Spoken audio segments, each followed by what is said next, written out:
Here's a wild story for you, and the exact reason why I carry my pistol every time I go into a movie theater. Trans nut job goes into an AMC in Massachusetts and stabs four young girls. Let's check it out.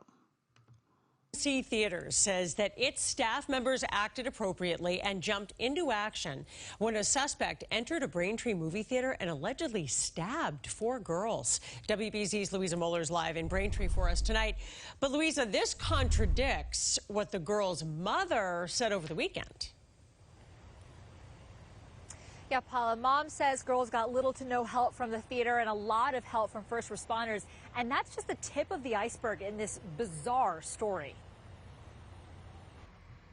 This crumpled wreckage of a car in Sandwich is how the search for 26-year-old Jared Ravizza ended. Police say Ravizza, seen here on a stretcher, is the man who slashed four girls with a knife after a double stabbing earlier Saturday. I think it's a pretty sick individual to harm children. Lisa Dembowski knows firsthand. She says Ravizza approached her three daughters and their friend minutes before their movie began at the AMC Theater in Braintree. She claims he laughed at them while he violently attacked them. He came up behind them. My oldest was leaned over to get something. He got her in the back. Now that's some sick, psychotic stuff right there. Laughing as you're stabbing these young girls? For what? What is the reason for that? And then my other daughter in the top chest, and then my last daughter across her arm, laughing the whole time. When the girls ran for help, Dembowski says they were ignored by staff. AMC didn't believe them, didn't do anything, actually, and they had to call the police themselves.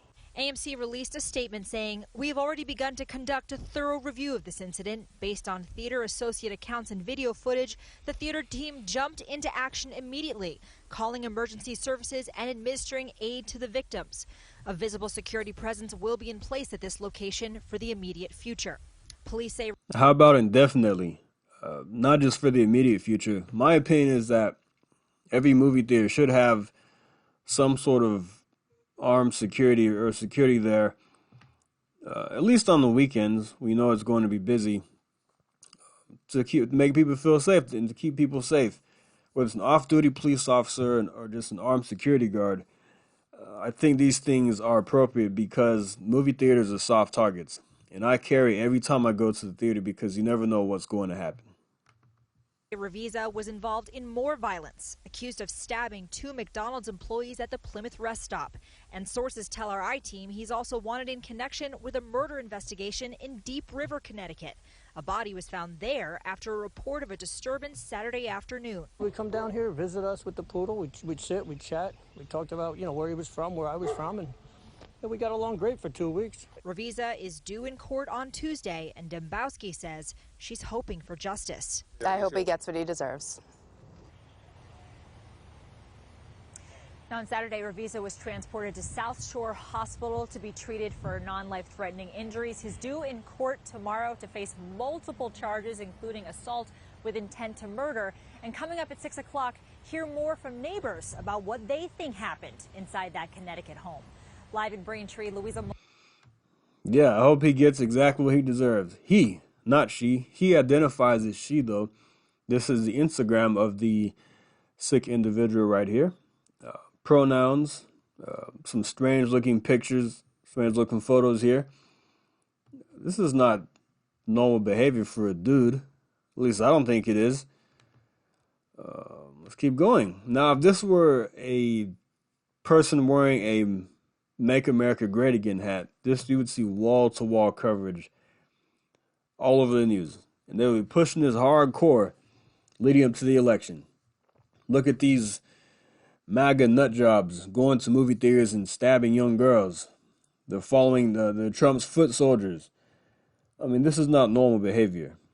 I mean, I think this should be reported on. I think the fact that, look, no matter if trans or not, it's sick. Going to a movie theater and stabbing four girls and also going to a McDonald's. And apparently this person that he stabbed at a McDonald's, one of the people he stabbed at McDonald's was the first day of work. And there was a connection to a murder as well in Connecticut. I mean, so either way, it's sickening, but I think the media should report on that this is a trans person because We've seen violence from other trans people, like the shooting in Colorado. And if there's something seriously wrong going on upstairs in the head, this needs to be reported on. It needs to be, there needs to be light shed onto these situations, so we can put an end to this nonsense. We can figure out how to get to the bottom of this. Why are people acting out like this? What is going on in this? If there is something going on, we need to know about it. But yeah, I thought I'd share that with you. I'm glad this was not taken down yet, so you can see, you can see for yourself. Look, I'm not a homophobe or anything like that. I don't have a problem with anybody who's gay or anything like that. But I think it's important to put these details into the stories. Yeah. But all right, guys, I'm going to leave it right there. Thought I'd share that with you. Also, real quick, when I go to movie theater, I carry, as I said, I sit in the top left corner, upper left corner, because to me, I just feel safer there versus being right down the middle or at the bottom. You're an easy target. If you're in a packed movie theater, even if it's not that packed, somebody's going to come in. They're going to go for that front area or that middle section. It's easy access. But if you're in the upper areas, you can duck down. You can pull out your firearm if you have to defend yourself and defend others. I position myself strategically like that every time I go to the movie theater, because you never know what's going to happen. I'm up high enough to where I can hide for a bit. I can hide. It may take more time for somebody to get up there, and I'm also in a good position if I have to pull out my firearm. All right, guys, thanks for listening. Like and subscribe. See you next time. Thank you. Take care.